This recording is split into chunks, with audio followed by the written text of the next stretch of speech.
He's got the biggest nuts in the world. I'm so immature.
Pull that weight down.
Hi guys, this is, what day is it, Saturday? Day 9 of testosterone enhanced day, 250 milligrams. I definitely feel like I'm fuller. I don't think I've gained, I'm pretty sure I wouldn't have gained too much tissue right now. My weight's actually been coming down. I've been going through a mini cut right now. So a lot of the visual bigger appearance could be because of just being leaner, having a better pump, having a better macronutrient absorption, better nutrient partitioning. So that could be it. But this is a physique update. I've done one of these for a while on the channel. No legs because I'm not taking these trousers off, it's too tight.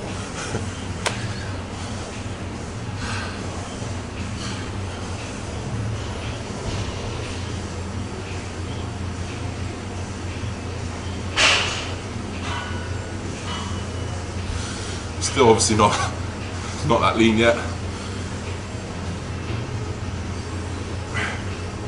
But considerably leaner than we were at 102 kilos. Hopefully the next time that you do a physique update, I shouldn't be too much lean. I shouldn't be too much fatter than this. This should be it. It should be this lean, if not leaner. Because we've got anabolics in us now. I definitely think on reflection of that session, like there's what's difficult about knowing whether this shit's kicking in or not is I am getting leaner, I am getting more aerobically efficient, I am getting better at training. So that could be attributed to that, but I'm getting stronger, very, like, I'm going back to like decent progression again. I definitely feel like I can go longer, but again, like, I've been doing more cardio, I've lost some body fat. It could be down to that.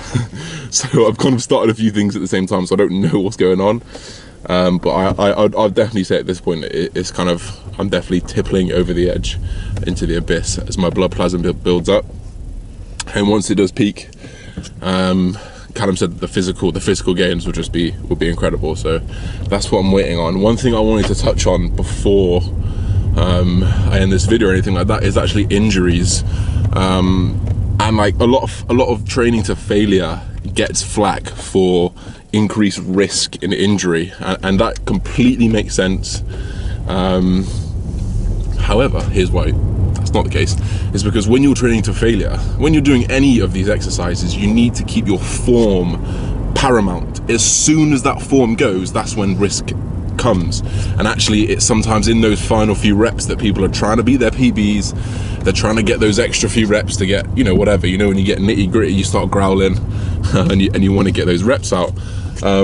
That is when the form breaks down. That is when the injury happens. However, if you can stay away from that, if you can keep to your form and you just keep repeating that pattern, which is what I do every single rep. I think elbow, like if I'm doing a pull down, drag elbows forward, keep chest up, control up. I'm doing that every single fucking rep. I just keep doing it. I keep doing it until I cannot physically move it in that plane of motion safely.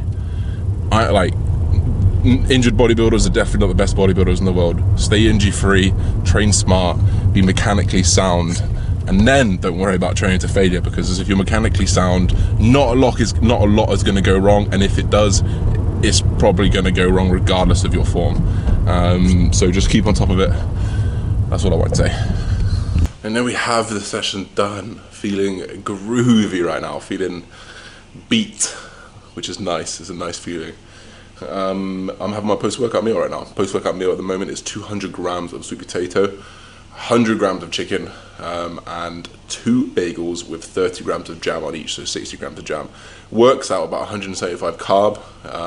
I put on about 10 fat. The reason why we put fat with the carbs is just to slow down the absorption rate of carbohydrates. But if there is one meal that you want to speed up the absorption rate of carbohydrates, is post-workout. Why? Because we have a way higher demand and a way bigger capability of absorbing and utilizing those carbohydrates.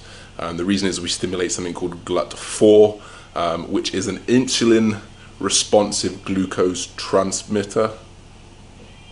Quote me if I'm wrong, I think that's right. So we have a big response from that, which basically just funnels carbohydrates to where they're needed, aka the muscles. Yep. Pro tip, buy this. For 100 grams, there is like 200 calories. There's 14 grams in here, and I've used this about 10 times. Use it. We can quickly touch on, I always want to give information in these things. We can touch on a little bit on side effects of steroids. However, I have none. It's been 10 days. The only thing that I think on this dose that I would be worried about is maybe sweating more, so for example, if people start steroids and then obviously they get spots, you know, often, yeah, okay, it might be hormone imbalance, or it might be the extra hormone causing them, but actually sometimes it might be that you just stimulate more sweat glands. So you do sweat more, and if you've got more sweat on you and your bodily cleanliness routine doesn't change, it's still the same, whatever, maybe you shower in the morning, maybe you shower at night, whatever your routine is, if you're not kind of up regulating that to what your new kind of sweat routine is, if that makes sense, you might suffer from spots. So the first thing that I do now when I train, I used to kind of sit down for an hour, then have my post-workout, then I'd go shower. Now I just go shower straight away, make sure I get everything off me, and then I'll eat my normal food, and then depending how I am later on in the day, I'll probably shower again before I go to sleep.